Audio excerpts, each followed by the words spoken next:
Okay, here we are at the United Nations. They're having a dubious election for the Security Council. No observers. Inner-city press still banned by Antonio Guterres for the 715th day as he sells everything that's not nailed down inside. But here on the sidewalk, lobbying. It's illegal in New York City elections. In New York City elections, there's no lobbying right by the door of the school where people cast their ballots. But here, we have Canada with two guys, a cooler, bottle of water. We've got Irish guys in T-shirts with a clipboard. And I believe Norway with a phone. It's possible. The question that I have is, where in God's name are Djibouti and Kenya? And who is this voter getting lobbied? Now, Austria showed up. Austria's in Group B. We've taken a handy-dandy some notes here. Group A has already voted. That was 9 to 9:30, unless there's been some snafu. And it's quite possible. The U.S. mission still has its door open, waiting for either Kelly Craft or her designee. We haven't seen a lot of people coming out, so I think that Bandy the Bandit might be holding an auction inside. Why do I say that? Inner-city press covered the UN for 10 years until it was unceremoniously roughed up, beaten up, laptop broken, and thrown out by Antonio Guterres, the most corrupt international official ever. Now we cover it from the gate. Here we are, covering the lobbying crew. Ireland has on shorts. Ireland's gone kind of dressed down. Canada's gone more formal. We got a peacekeeper and we got a waterman. And we also have Norway on the scene. Did you cast your ballot? Okay. Secret ballot. Why aren't Kenya and Djibouti out lobbying? I don't know. It seems like a strange thing. Somebody needs to call Kenya, because Kenya, I think what's happening here is maybe it's not lobbying if you speak to people after the vote and say, how did you vote? Of course, is it credible? I don't know. I don't think so. We've got a Japan guy. Oh, it's a journalist, one of the inside sleaze hounds. See, when inner-city press was ousted, physically beaten up by...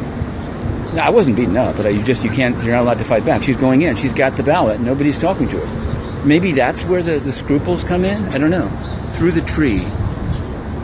Okay, we've got a voter coming out. People have cast their ballots. Let's see.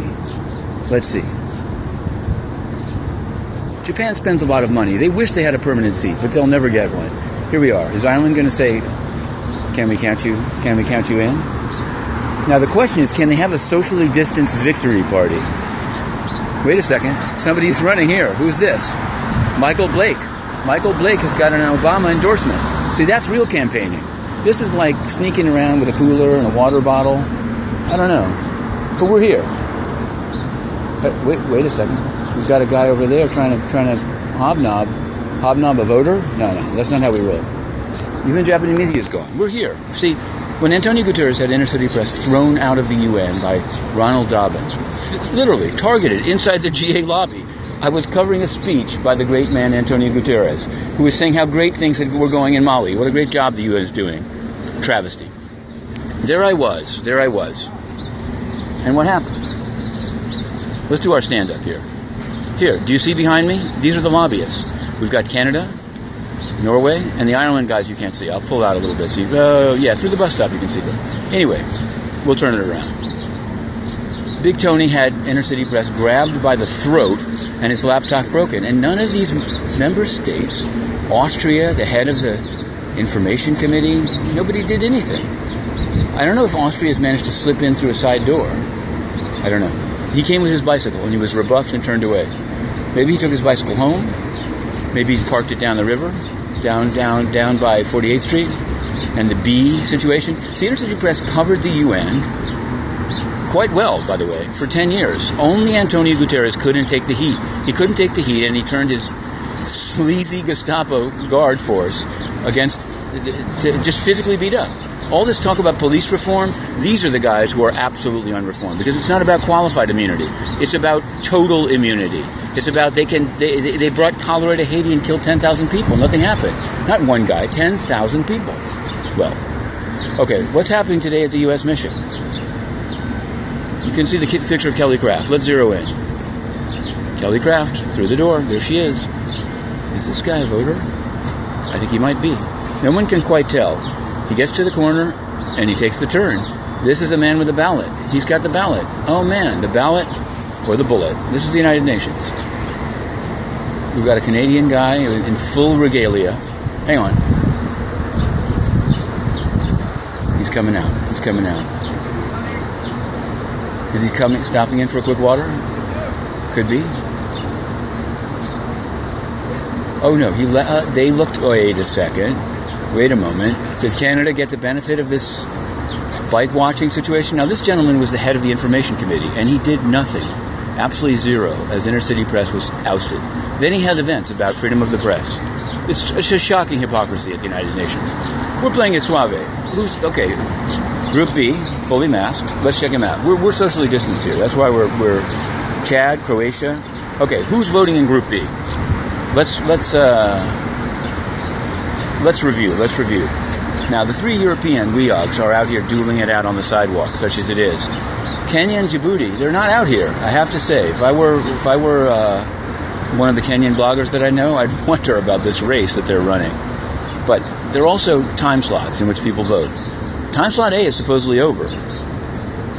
Austria's already voted. He's in time slot B.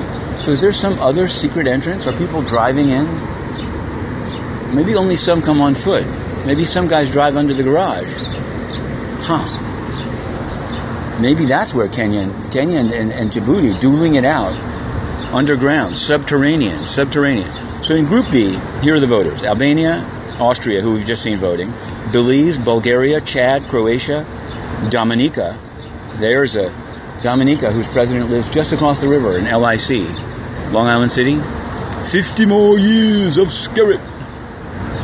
Ireland is actually a voter. Comment ça va? See, I forgot.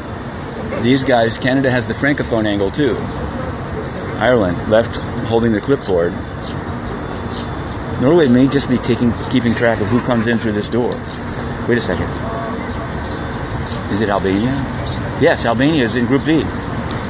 Albania, I believe, is casting its ballot. They're going in. Straight out of Tirana and in. Now the thing is, I like the UN. Here's the crazy part about it. I like the I don't mind the corruption. I like the back and forth. But you cannot let the place be run by a corrupt overlord who just wants to steal money and beat up the press. And if you don't, as a member state, do anything, you're with a corrupt club. Okay, who do we have here? Germany is voting. I haven't seen Germany yet coming in here in Group B. Haiti, Ireland, Kiribati, Libya, Mali, Mongolia, Netherlands, Pakistan. Not Palau. Palau is the next one. We're going to try to get a significant raise of the eyebrow. There. Well, maybe this is our way of doing it, See, they think that we're going to come out and rant here on that. No, we cover the UN, and we're going to continue to cover it until Antonio Guterres is set sail. In fact, we shouldn't even have to wait that long. He is corrupt. He is totally corrupt. Hey, a voter has arrived. Let's see. The magic carpet. We have the limousine. We have the chauffeur. It's one TGD. They've come to cast their ballot. They're coming in. They've got Now, will they have a long, significant look with Norway? Who could this guy be? Canada's the one making does he have his business card? The Canada says mask up. Yeah, that's right. Wait a second. We had a diplomat sans mask. Oh, they go in that way to vote? Hello. Good luck. Thank you very much. Hey. I believe that's the Canadian foreign minister. You see? Well then. You see, we're playing it straight. Wait a second. So the military man, he's going in through the fancy gate. Wait a second. Is he going in to see De Guter? Strange that he's not coming in through this door. Yes. Canadian. Okay, we're going to end it on this note. This has been a fine one. Ready?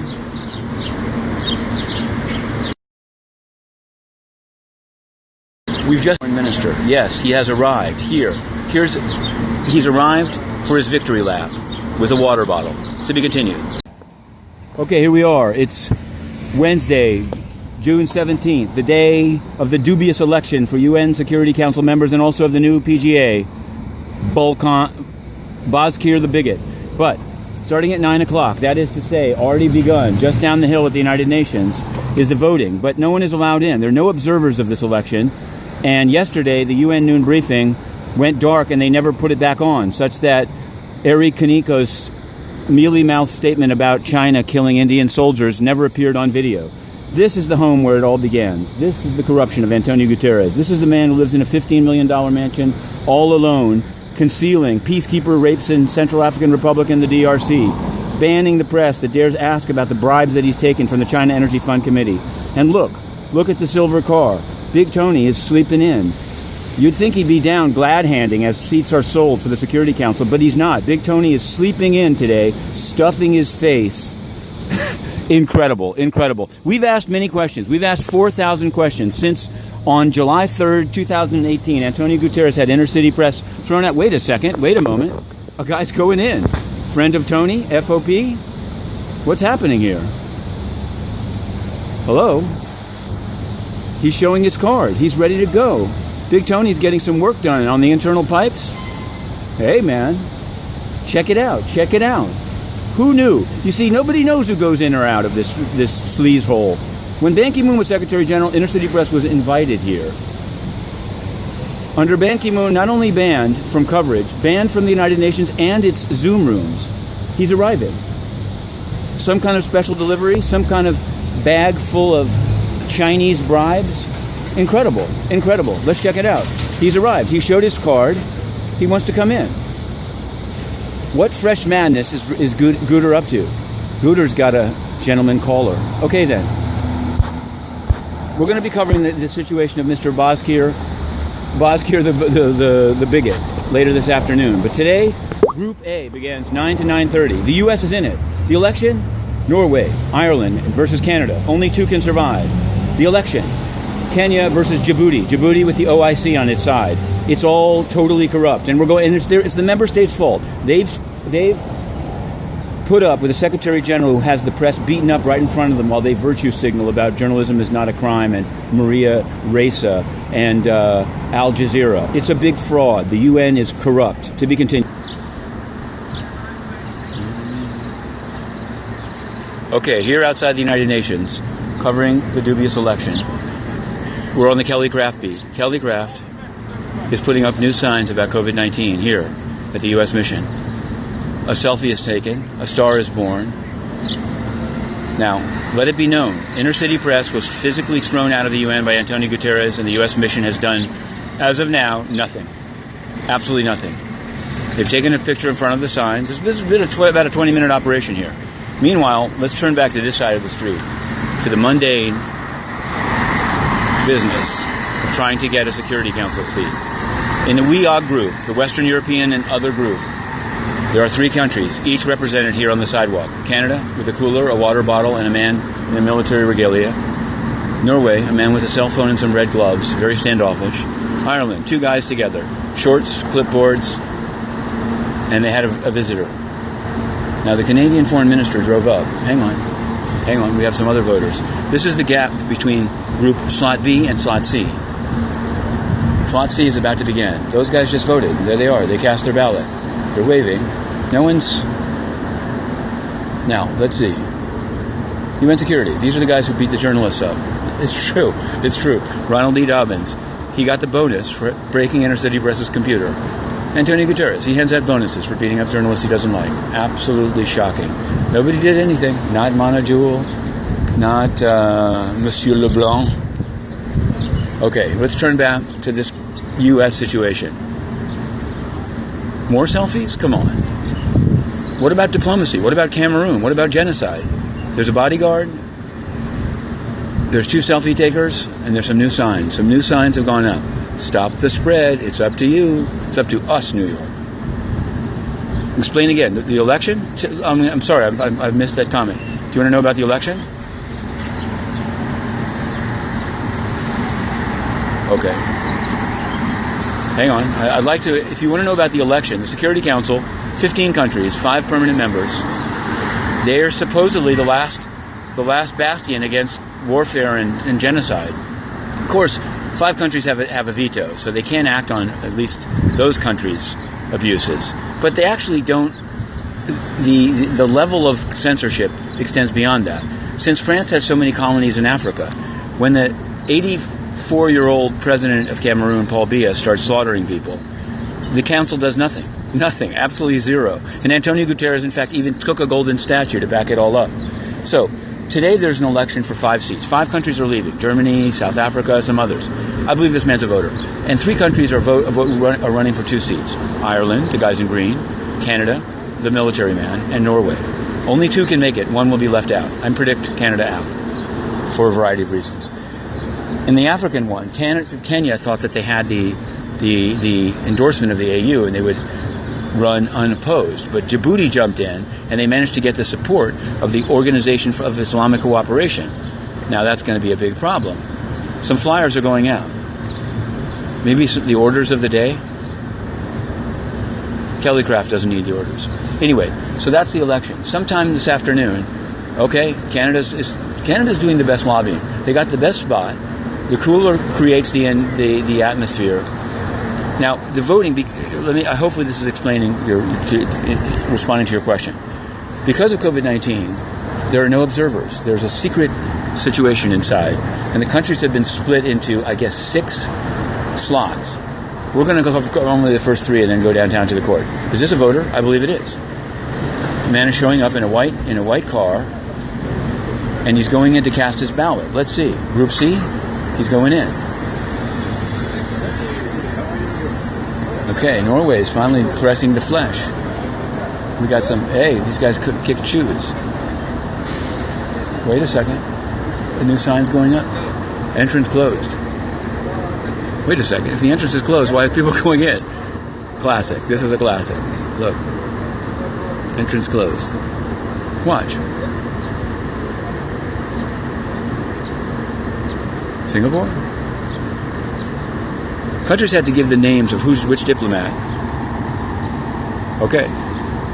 Countries had to give the names of which diplomats would be casting their ballot. So far, we will never even be know of any excuses.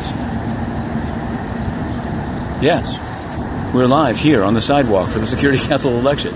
Antonio Guterres had inner city press beaten up and thrown out, but they can't. This is a free sidewalk, and so here we are. You've seen. Oh, that guy's with Canada. So it wasn't a lobbying. This was just Canada has really filled the space here. Okay, the foreign minister arrived in a white car without a mask. No, he had a mask. He just didn't have it on. Oh, good. There they are. I'm sure they are. But the question is, can you count on the results? I think not. Look at yesterday's result. Look at yesterday's scam noon briefing. They turned it off midway through, and then they claimed that Antonio Guterres had grown a pair and criticized China. Actually, he didn't. He just said he felt bad about death between India and China. He didn't say who did it. The answer is China. But there's no video of it. So I'm telling you, they can show you the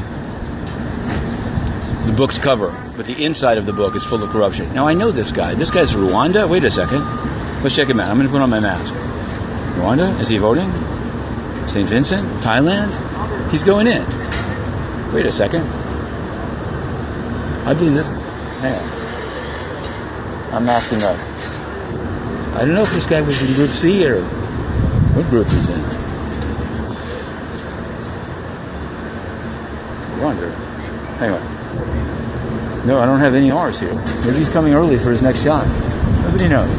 The lobbying is taking place here. This guy is probably not a voter. Maybe he's a voter. If he was a voter, they'd be regaling him with, this is a voter. It's a standoff. Ireland didn't seem to be able to put on any kind of squeeze on this guy. He's going in. He's going in. The UN has become entirely corrupt. Entirely corrupted. Now, about the Kenya-Djibouti race, we're not hearing much. We are simply not hearing much. Here comes one of a voter is coming out now. He's cast his ballot. Small countries may sell their vote. See, it's actually worth money to be on the Security Council because the big countries will throw you a few dollars. I think it's Liechtenstein. Liechtenstein is coming out. Hang on. He's coming out. He cast his ballot. He'd like to get in a little bit of FaceTime with Canada, maybe Ireland. Nope. He's in and he's out. He's got his scarf on. There he goes. This is a man who works about the ICC. He lives right down the street, by the way. The joke is he has an apartment bigger than his country. Liechtenstein. He's a major player on the ICC beat. Of course, we remain here. And in the past, I might have said, like, hey, did you know I'm thrown out? But they all do. And they all did Zippo, nothing. Corruption, sleaze. I think he took his mask off, slicked down his hair, and he's heading. He lives, it's above Dunkin' Donuts, if you know what I'm talking about. It's out on 2nd Avenue. It's incredible. I once went to, before being ousted from the UN, I went to a absolutely smashing gala in his full floor penthouse apartment, as big as Liechtenstein. Liechtenstein, well known for money laundering. He might have a few other things. He knows a lot about the ICC, the intricacies of the crime of aggression, stuff like that. Very cautious in terms of actual press coverage, but whatever. It is what it is. Again, I don't really mind the member states. I don't mind the Sturm und Drang. What I mind is Antonio Guterres. He's corrupt. And those who have allowed him to do these things are themselves complicit in the full death of the United Nations. All right. So Liechtenstein voted. Which group was he in? Liberia? Liechtenstein. He's already voted in Group C. Whoa. It started at 10, and his ballot is cast. Maybe he came in through one door and came out the other. Maybe he went in through 42nd. Okay, we're going to go down to 42nd. We've had enough of this. Yes. Let's go check out the 42nd Street entrance. Enough is enough. Kelly Craft has gone in. Now look. This is the building that Antonio Guterres has turned into a toilet of his own making. Where am I from? I'm from the United States. I was born in Washington, D.C. I've lived in various places, and I've in fact covered Security Council trips to DRC, South Sudan, Cote d'Ivoire, Kenya, Djibouti. Yes, you see, I cover the UN. You can read all about inner-city press. And what you may not know is that Antonio Guterres just is so thin-skinned, or so corrupt, or both. It's a terrible, toxic combination.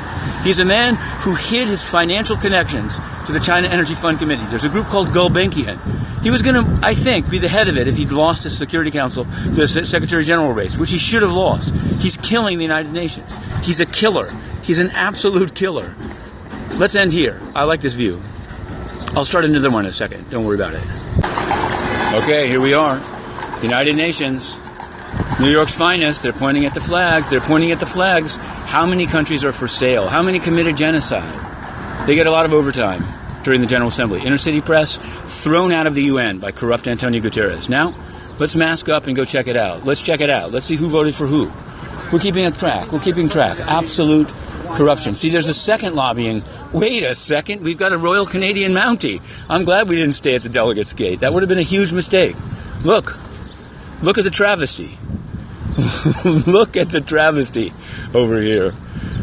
A Royal Canadian Mountie. See, I think most of these ambassadors are too late. They're driving in. This is a drive-through election.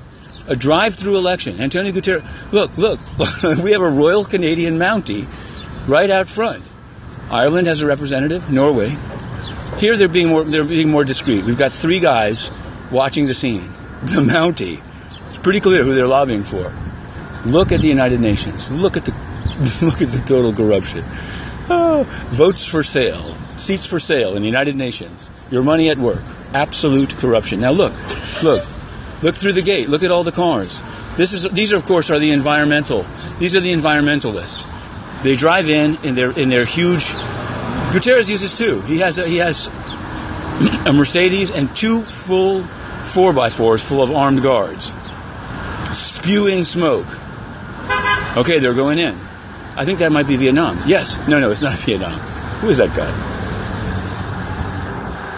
Is he a voter? Now this is something else.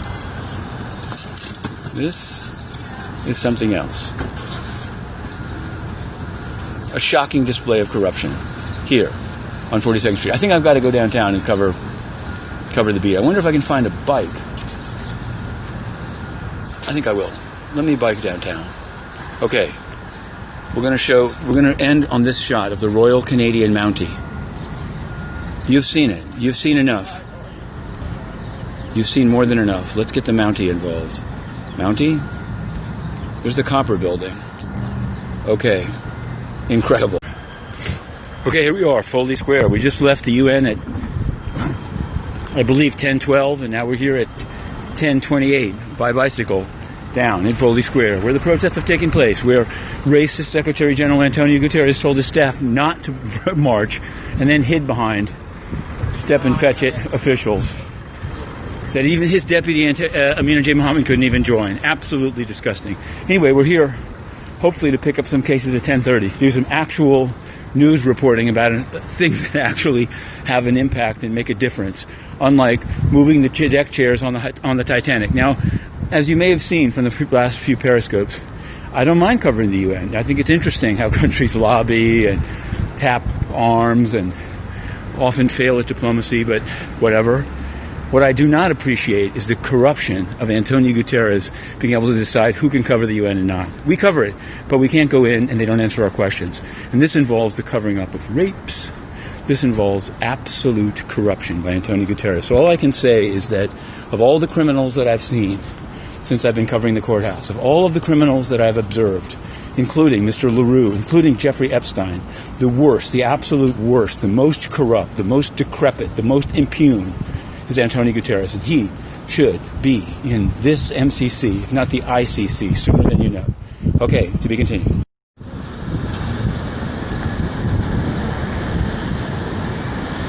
Your own staff called you racist. A man from UNECA said that you are a racist. What's your response? Will Stefan Dujarric answer the question? A man from UNECA, the head of technology and green ecology, said that you and Dujarric, on the matter of George Floyd and otherwise, are racists. Racists in a Mercedes. Absolutely shocking, shameful. Okay, here we are. Foley Square, as you've not seen it in a while. Inner City Press. Foley Square has been empty for 2 months. We've come here every day to cover, every weekday, to cover challenges to incarceration under COVID-19. But now, the square is full. Here, from Foley Square, Inner City Press. In South Sudan, the government complained that COVID-19 was spread by UNMISS. I've asked David Shearer. There's no answer. You need to answer. You're a censor. I asked you about Cameroon. I asked you about child rapes. You didn't answer a single question. You're not a spokesman. You're a censor. It is corrupt. Totally corrupt. There he goes, Stefan Dujarric.